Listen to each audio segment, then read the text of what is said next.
sa I përket radio televizionit publik shqiptar, jo si kryetari I grupit, por as si deputet, por si një qytetari thjesht, do doja thoja që televizioni publik shqiptar vazhdon të jetë një dështim I madh, një harxhim parash kot.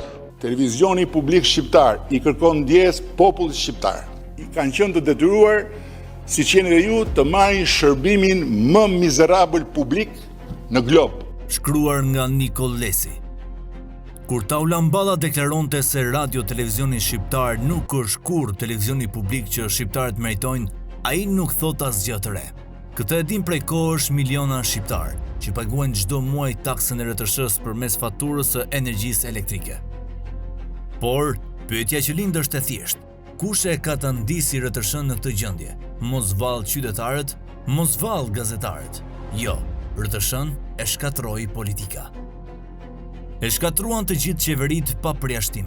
E trajtuan si pronë partie, jo si pronë të publikut. E kthye në një institucion ku ndryshonte pushteti dhe bashkë me të ndryshonin dhe drejtorët, bordet, drejtuesit, administrata dhe një pjesë e stafit. Profesionalizmi u zvendësua shpesh nga besnikëria politike.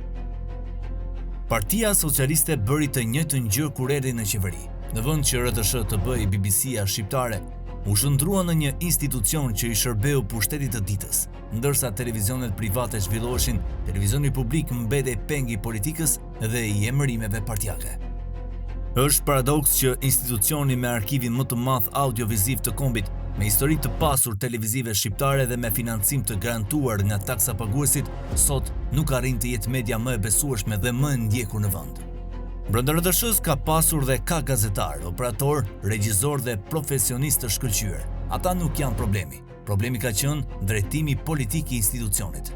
Zëri I profesionistëve është beur përballë interesave të pushtetit.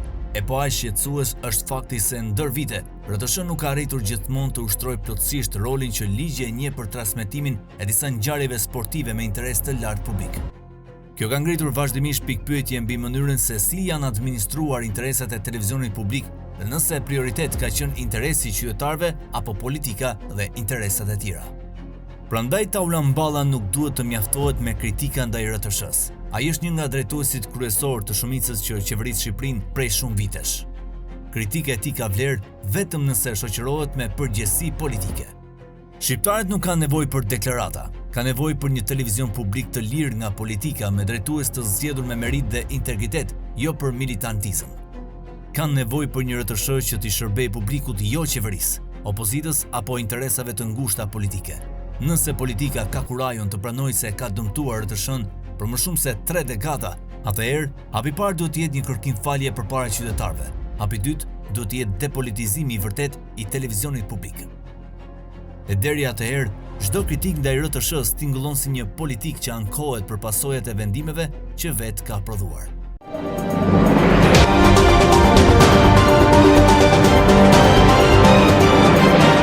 Editoriali Koha Jon.